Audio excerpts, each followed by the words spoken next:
Hello à tous, bienvenue sur ce nouvel épisode. Alors, semaine passée, on vous a donc montré que nous avons terminé donc la suite parentale. Bon, il manque les joints, etc. Bon, et du coup, pour ceux qui ont regardé la vidéo jusqu'en fin d'épisode, vous avez pu entendre que cette semaine, on s'attaque donc au carrelage du rez-de-chaussée. C'est trop bien, enfin, ça va tout changer. Je voudrais vous dire que en fait j'ai quelques vidéos en retard en fait par rapport au rez-de-chaussée. Du coup, je vais d'abord vous montrer donc les avancées du rez-de-chaussée. Donc on va de nouveau faire un retour en arrière, hein, dans le passé. Donc voilà, je sais pas si déjà dans cette vidéo je vous montrerai donc les avancées du carrelage. Donc voilà, donc je vous préviens, soyez donc patients et très bientôt on vous montrera donc les avancées. À tout de suite.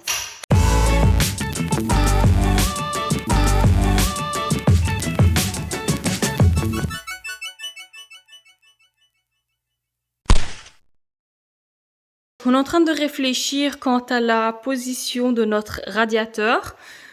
Et comme ça, vous pouvez aussi avoir une idée du radiateur encastré dans le mur.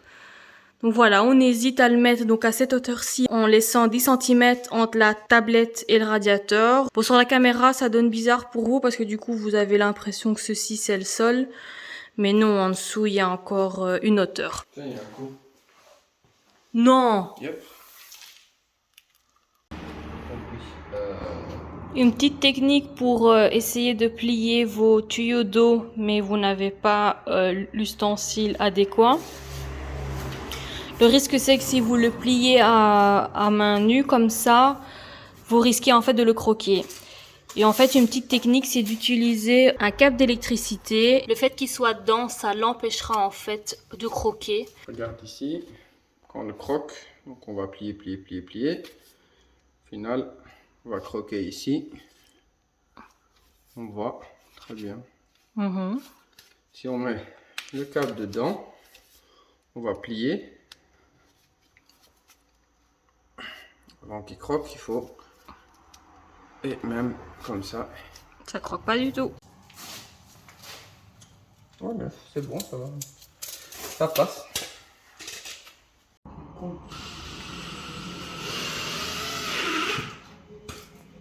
Bon voilà, on a fixé la plaque de Gyproc sur la plaque de SB. La prochaine étape, c'est de venir enduire les coins. Et puis ensuite de peindre, hein, primaire et puis peinture. Et puis on pourra fixer le radiateur avec ses attaches. On est content. Bah du coup maintenant on peut commencer à réfléchir à qu'est-ce qu'on veut ici pour la tablette. Moi j'aurais tendance de partir sur le même bois qu'on a utilisé pour l'escalier. Donc du sapin rouge, en plus qu'on le trouve super beau. Pourquoi pas? On n'y croyait plus. Enfin! Oh là là! On a enfin fermé le plafond. Du coup, maintenant, on va s'occuper des plaques de SB. Pour fermer ceci, on va mettre de l'isolant. Et puis, on va plaquer avec des plaques de Gyproc. Et puis, on va pouvoir tout enduire. Tout. Ouh là là, on va bientôt fermer ceci. Ça, c'est bon. Oh, devant 2 cm.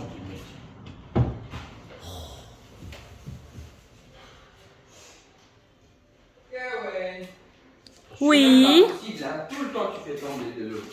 c'est toi. C'est pas que toi qui fais ça. C'est toi. Tu mets de l'eau partout.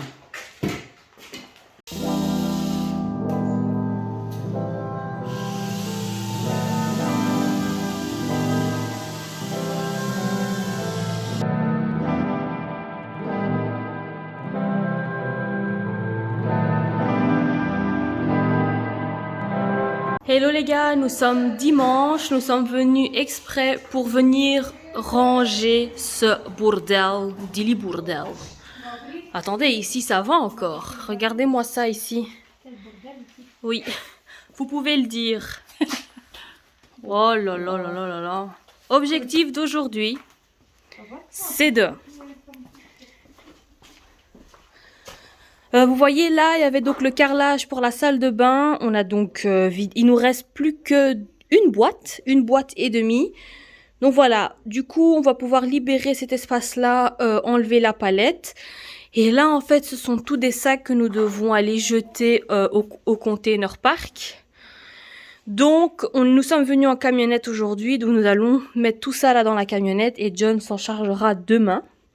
Du coup, si tout va bien, on va pouvoir vider tout ça ici. J'ai aussi proposé à John... Vous voyez, là derrière, nous avons en fait nos 2 portes et un châssis. Une porte pour là, un châssis et une fenêtre. Donc une porte pour ici, une fenêtre pour là et la porte pour ici. Et vous savez hein, que donc à l'avant de la maison, il y a le grand châssis là pour là-bas dans le fond. J'ai proposé à John de les mettre en fait debout. Comme ça, on gagne déjà un peu de place quoi. Donc voilà. On va commencer.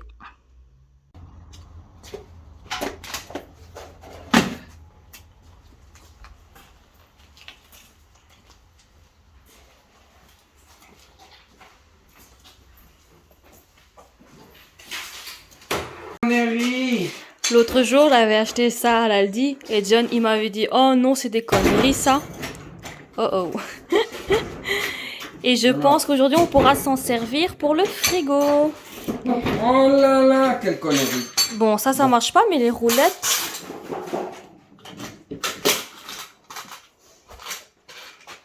Ok.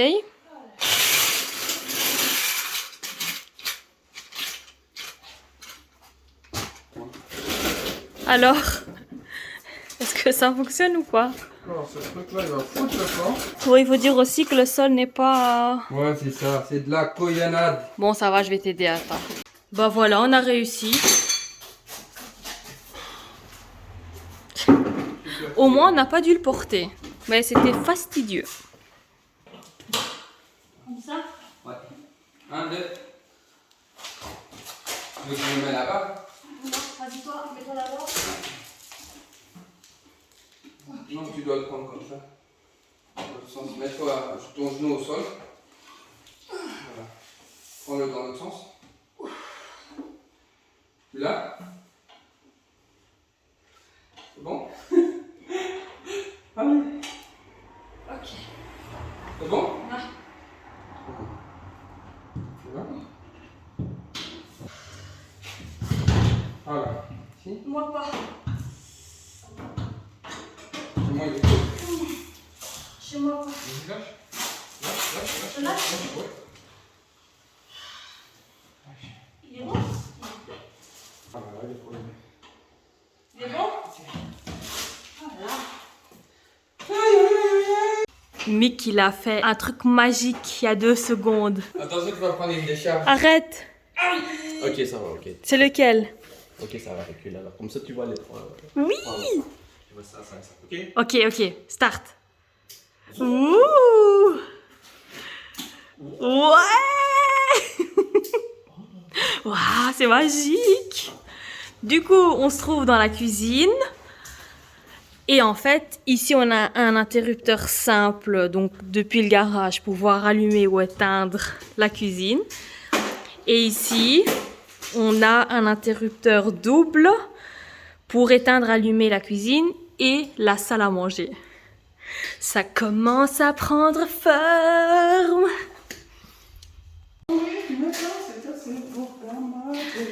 Ouh, premier spot. Oh, ça fonctionne.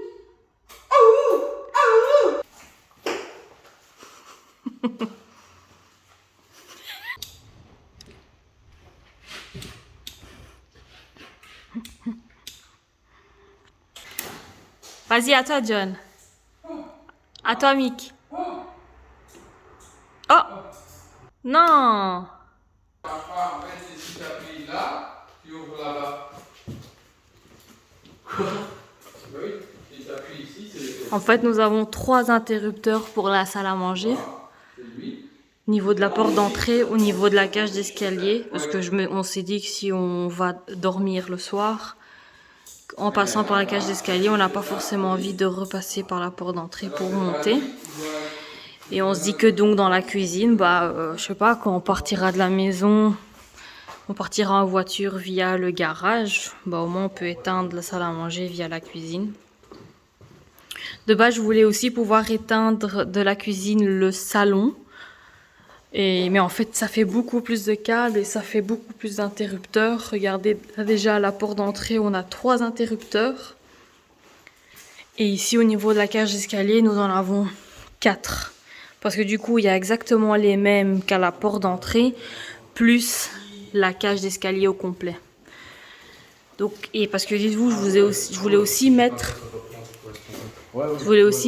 la cuisine ici au niveau de la porte d'entrée parce que je me suis dit oui, mais si un jour on est ici et que la cuisine on a oublié de l'éteindre, ben, au moins on peut l'éteindre d'ici. Mais vous imaginez le long d'interrupteurs, le nombre de va-et-vient que nous devons donc prévoir. Et en fait non, c'est débile. Si tu l'oublies, ben, tu retournes dans la pièce et puis tu l'éteins. Donc voilà, en fait c'est un interrupteur spécial pour quand il y a donc 3 interrupteurs pour un. Il a certainement inversé un câble ou quoi. Il va arranger ça tout de suite. Oui. Ça fonctionne plus du tout. Plus du tout.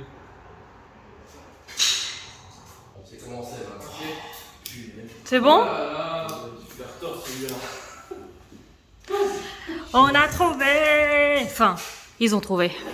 Nous voici dans la buanderie. John a enfin pu trouver quelqu'un qui lui prête donc la sertisseuse pour pouvoir sertir ces 2 tuyaux d'eau ici. Parce qu'ici vient donc un point d'eau dans la buanderie. Et il nous faut donc sertir le tuyau d'eau pour la machine le lave-linge, pardon, qui viendra donc ici. Du coup, dès que ça c'est fait, on va pouvoir fermer ici la buanderie. Hein, John? Yes. On va enfin pouvoir fermer. Ça fait long. Du coup, maintenant qu'on a la sertisseuse, on doit donc profiter de sertir tout ce qu'on peut sertir. Alors, l'autre jour, on s'était donc occupé de placer les radiateurs au premier étage, donc dans les chambres. Et puis, on était passé au radiateur du bureau. Et en fait, en voyant le bureau, on s'était dit « Oh, on aurait pu prévoir un plus grand ». Dans les chambres, on avait pris 50 sur 90, mais pour le bureau, on s'était dit qu'on devait prendre 50 sur 75. On ne sait pas pourquoi, en fait, en visualisant le bureau, on s'était dit qu'un de 90 allait être trop grand. Mais finalement, maintenant que le bureau est aménagé, il est tout blanc, on va se dire « Ah bah non, finalement, il y avait de la place ». Du coup, on s'était dit « Ah bah tiens ». On n'avait pas encore acheté le radiateur pour là, parce que, soit en fait, de base, on n'allait pas mettre, on ne comptait pas mettre un grand, mais un petit dans ce style-là. Du coup, on l'a descendu. J'étais contente parce qu'ici, on a une histoire de 90 et le radiateur de 75, bah, c'était parfait. John le pose et normalement, j'ai des photos pour vous montrer ça. Je vois ça et je dis à John, non John, ça me plaît pas du tout. Je lui dis, ce radiateur est beaucoup trop bas. Donc à la limite, je le voulais plus haut, mais bon, ça ne sert à rien de poser un radiateur plus haut que ce qu'il nous faut.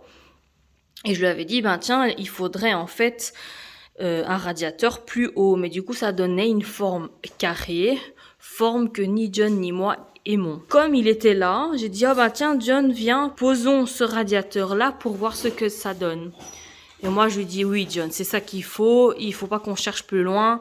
Un radiateur comme ça ne va pas me plaire. Bon, on a quand même hésité quelque temps avant de vraiment prendre ces décisions, parce qu'il faut savoir que les tuyaux d'eau ne sont pas à la bonne place. De base, Johnny voulait absolument qu'on mette celui-là, mais j'ai réussi à le convaincre. Du coup, il faudra que l'un des 2 tuyaux, on va devoir venir le sertir et rajouter un bout de tuyau pour qu'il vienne ici de l'autre côté. Alors, d'habitude, John est contre l'idée de sertir parce qu'il y a un risque de fuite. Mais bon, on se dit que s'il y a une fuite, ben, il y aura une fuite dans le mur et on aura qu'à casser le mur. Au moins, il n'y aura pas une fuite dans la chape, sous le carrelage qu'il faudra qu'on casse, mais uniquement dans le mur. Donc voilà. Quoi qu'il en soit, nous avons quand même la sertisseuse professionnelle. Franchement, il y a très peu de risque de fuite. Donc, on va faire ça. Donc, on va faire ça comme ça. Et au final, je suis trop contente.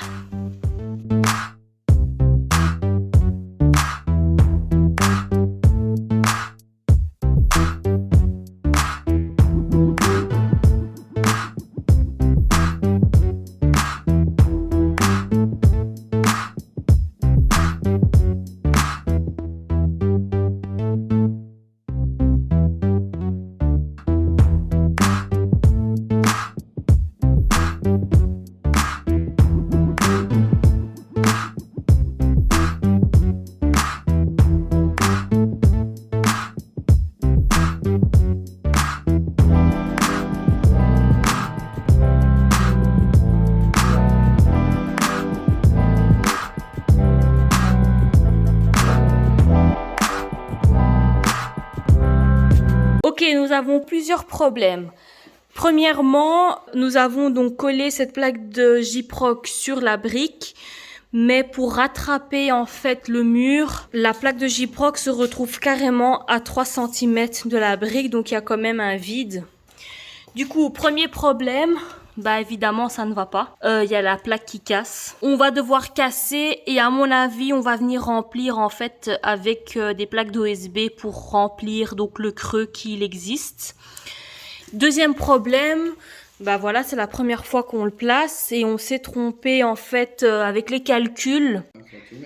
Alors, ce qu'on va faire, donc comme je vous ai dit, on doit donc refaire des trous. Du coup, on décide de faire les trous avant de casser, ok. De toute façon, dès qu'on fera le trou dans la brique, dès que la plaque de Gyproc elle sera partie, non, voilà. Donc c'est plus facile de travailler sur cette feuille blanche, hein, que après quand il y aura un trou. Alors, on va combler le vide entre la brique et la plaque de Gyproc avec donc des petits carrés de plaques d'OSB. Et en fait, le trou, on va venir le combler avec du gold band. Est-ce que c'est ça, John? Oui. Et le gold band, bah, en fait, c'est limite plus solide qu'une plaque de Gyproc elle-même. Donc, ça ne va pas venir creuser.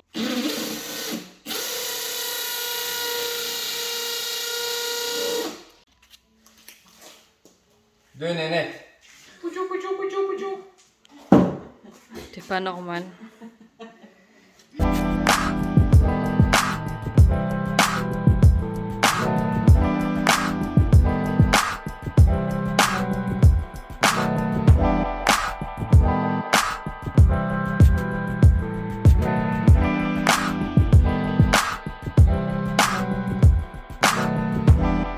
Voilà, il est presque 21 h. On a enfin fermé la buanderie. Waouh, oh, je suis trop contente, enfin. Déjà, j'étais tout émue quand on avait fermé ce coin-là. Et maintenant qu'on a fermé enfin ce mur-là, il manque ça. En fait, on doit, je crois, attendre qu'il certifie le gaz. Puisque comme il y a un coude là et un coude là, enfin voilà. Du coup là, c'est juste une plaque. C'est vraiment pile poil une plaque, donc c'est parfait. Donc voilà. Du coup, nous sommes dimanche soir. Demain, lundi. Exceptionnellement, en fait, j'ai un horaire différent les 2 prochaines semaines.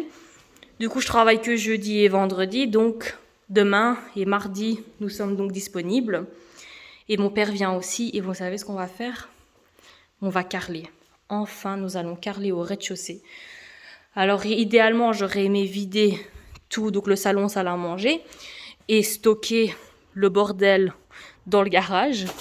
Mais voilà, nous n'avons pas de place. Donc voilà. Donc, au fur et à mesure que nous allons vider ces piles de carrelage, bah en fait, on aura plus de place pour pouvoir ranger tout le bordel que nous avons. Nous avons donc déplacé le frigo. Donc voilà, il va rester là maintenant jusqu'à la fin des travaux. On ne le rentrera plus. D'ailleurs, dès qu'on carle, on ne rentrera plus aucun matériel. Donc voilà, il nous reste une plaque de 1,20 m. Donc celle-là, on sait où est-ce qu'elle va aller. Et voilà. Où elle ira. Merci beaucoup. D'ailleurs, Mélissa, c'était prévu qu'elle vienne qu'aujourd'hui dimanche pour nous aider. D'ailleurs, nous sommes contents qu'elle est venue avec nous parce que on a quand même eu le courage de finir la buanderie parce que franchement, on n'en avait plus envie. Surtout après cette galère de ce radiateur. Regardez comment on a laissé ça. Donc voilà. Mélissa a envie de rester avec nous parce que de base elle venait pour transpirer, n'est-ce pas? On lui avait promis, oui, tu vas devoir porter des sacs de colle et tout, mais j'ai oublié la clé de la camionnette. Donc Elle avoue vraiment tout à ses abonnés. Hein. mais nous il y a aucun secret, hein. Il y a aucun secret quoi. Donc d'ailleurs aucun secret, il y a ma sœur qui a les fesses toutes blanches. Bah écoute. Donc, elle a dit, écoute, moi je suis en congé, j'ai pas su transpirer comme j'avais voulu, donc allez, c'est bon, demain je vous accompagne. Du coup, demain, elle va pouvoir nous aider à déplacer 40 sacs qui sont encore dans la camionnette. Et bah tous les carrelages, en fait. En fait, John et mon père vont s'occuper de carreler. Et il y a la maman de John qui vient aussi, donc on sera à 3. Et nous, on va donc à chaque fois leur ramener les carrelages. Donc eux, ils devront pas, en tout cas, ils devront pas se déplacer jusqu'au garage pour venir chercher les carrelages. Donc nous, on sera donc à leur service pour leur faciliter le travail. Donc voilà. À demain!